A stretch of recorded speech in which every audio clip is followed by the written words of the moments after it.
All right, welcome back into Rothman and Ice. We do it every Thursday at this time. It's an honor and a privilege to talk to another Hall of Famer for Gold Jacket Thursday. This week we are speaking to Warren Sapp. Warren, we appreciate your time, my man. How are you? I am great, my man. How's everything? Everything is good. Everything is good. You just made our day a whole lot better. So, yeah, we got so much to get into it, man. I want to get right to it. I want to start with your time at Miami because you were one of the best defensive players in the NFL, one of the best defensive players at the collegiate ranks as well. Talk about that time playing for that program and what it meant to you to represent that brand at the time. Man, it was a magical time at the University of Miami where we were just a dominant force in college football, and you just wanted your shot. You wanted your opportunity to get in the Orange Bowl and have the fans bow to you, and they play the Star Wars theme and all the good stuff that goes on in that jungle down there that we call the Orange Bowl. That was home, and it was just a special place with a bunch of special people. You know, when I think about you as a player, man, just a dominant force down there in the trenches. Talk about your preparation, how you went about your business in the offseason to get ready to become one of the best defensive linemen year in and year out. That's the thing. We grew up in a time where it was the Wally Pip era. You took a day off, you might not get back in and have your job. So you took it very seriously, and you took to heart that you were an intricate cog in this machine that was going to get the job done, and you took pride in it. And there was no off season. I mean, I tell people all the time, you want to build a football player, give me that good sun and some Florida dirt. I'll make you something special. But you got to be willing to put the work in. And I have a country boy off a dirt road that was raised on a dirt road with no cable television, no air conditioning, and the pizza man didn't deliver. So I didn't know nothing but work.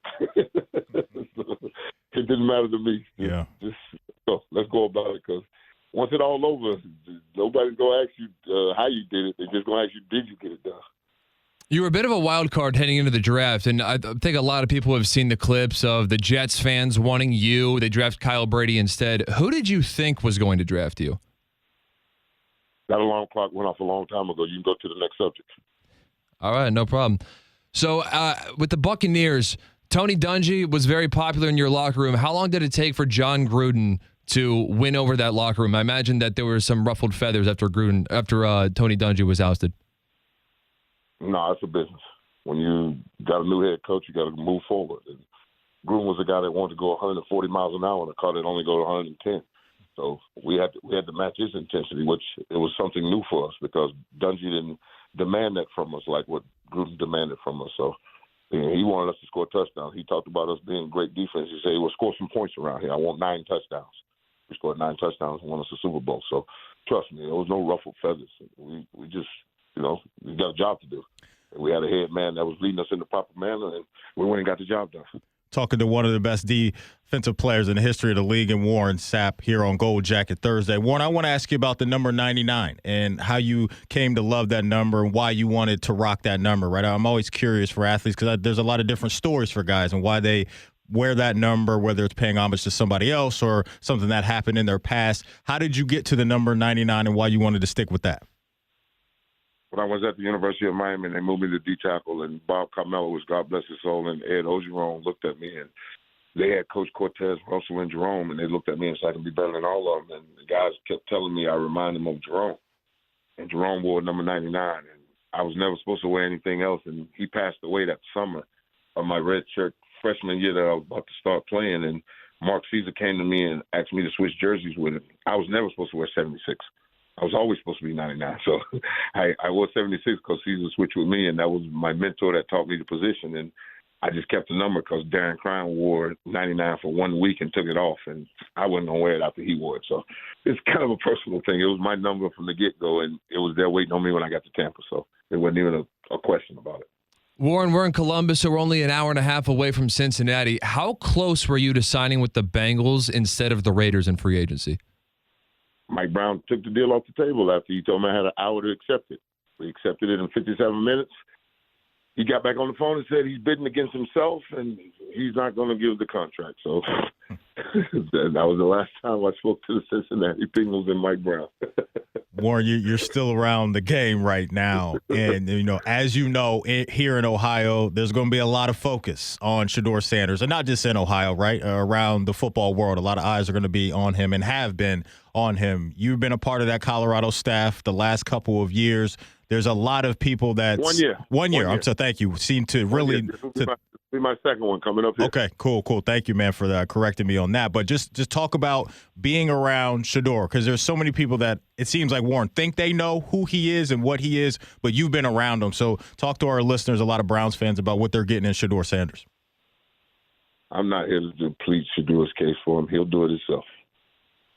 Okay, but do you think, obviously, he's got the goods, right, to figure this out in time? Just like I told you, Shedeur will do everything he needs to do to show y'all what kind of player he is. Okay. How do you think the NFL is going to accept the idea of Travis Hunter being a full-time two-way player? Why does the NFL have to do with it? It would be the Jacksonville Jaguars and their ownership, correct? Correct. I should have specified that. The other 31 teams don't have any dog in that fight, do they? No, you're correct. I should have specified the Jacksonville Jaguars.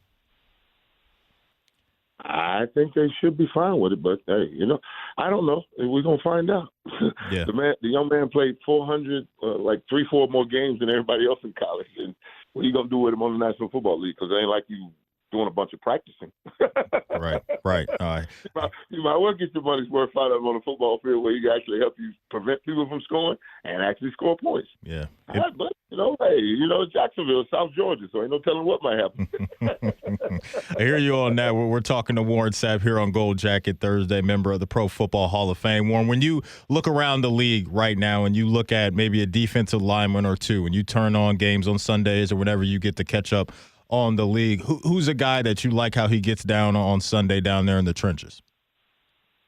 My pocket blue daughter, Jalen Carter, up in Philadelphia, the world champion. And then I go over to Tennessee with Big Simmons down there. That's a bowling ball of butcher knives. Then my dog down there in Tampa, Vita Veda. And nothing like the Samoan lawnmower, cutting that thing down good. And then chances with him and a couple dudes around the league. I really enjoy watching. And my other blue daughter in Cincinnati, that they don't want to pay him his money. Mike Brown again. Mike Brown, you have to pay the people that rush the passer if you want to win in this league. That's the reason why you haven't been nowhere in a long time. But, hey, you just keep it up. Keep it up and see what happens. It's unbelievable sometimes. But, there's some good defensive tackles out there. And they're throwing the ball around and they're allowing you to go after the quarterback. So, what a wonderful time it would have been to hunt the quarterback now. Warren, I got one more for you. I've heard you tell the story before. It's an incredible story. Can you tell our audience the story of the exact play where you knew it was time to retire? Up in Green Bay, Brett Favre come out of the third quarter, first drive of the third quarter. He does that little shimmy when he does. I know that. That's play action pass. I was looking at this for the last 10 years. There's no way I don't know this play action pass.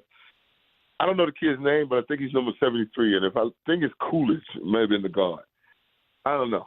But, boy, he locked me up. I couldn't get loose. And I'm sitting there shaking Brett Favre and play action pass, drop that thing back, reared it back, and let this thing go. And I'm watching it fly in the air. Mind you, the guard still has me blocked. I'm like, you won't let me go now? So he lets me go. This ball drops on top of Donald Driver over Stanford route. Boom, 85-yard touchdown. I said, yep, time to go home. Well, it's time to go home. I know it's pass. I can't get a pass rush and an 85-yard touchdown. Yeah, I can't watch that on Monday. It's time to go home. That's good stuff, man. I love it. Hey, Warren, we'll get you out of here on this one. You mentioned, big Vita Vea down there in Tampa, how dominant he's been. That franchise seems to be turning a corner, right? You had the Brady era. They go on to win a Super Bowl. And then now you have Baker Mayfield and Mike Evans and that cast of characters. And now the former Buckeye Emeka Egbuka joins the party. Talk about Tampa's outlook and you being one of the best to ever play for them and what you think about what they've been building over the last 2 to 3 seasons. Well, you know what? It's the quarterback. When you got Baker Mayfield that's turned his life around and, my quarterback golfs left-handed and throws right-handed. So he's a little screwed up, and I like it that way. But, boy, do we got some weapons and some offense for him to get down and do some special things. But now we got to get that defense to where it's biting a little bit because you need 30 points to win, but your defense has to give you a chance. And then your $100 million quarterback take you home. Yeah. Baker's the key for us. When Baker's on his game, we in any game. We in any game. We play with anybody at any given time. Yes, sir. Yeah, no doubt about it. He's Warren Sapp, one of the best Tampa Bay Buccaneers of all time, one of the best defensive linemen of all time. Warren, we appreciate your time, my man, as always. Best of luck to you moving forward, and we'll talk. Hopefully we'll talk soon. I love coming to Ohio. Love you.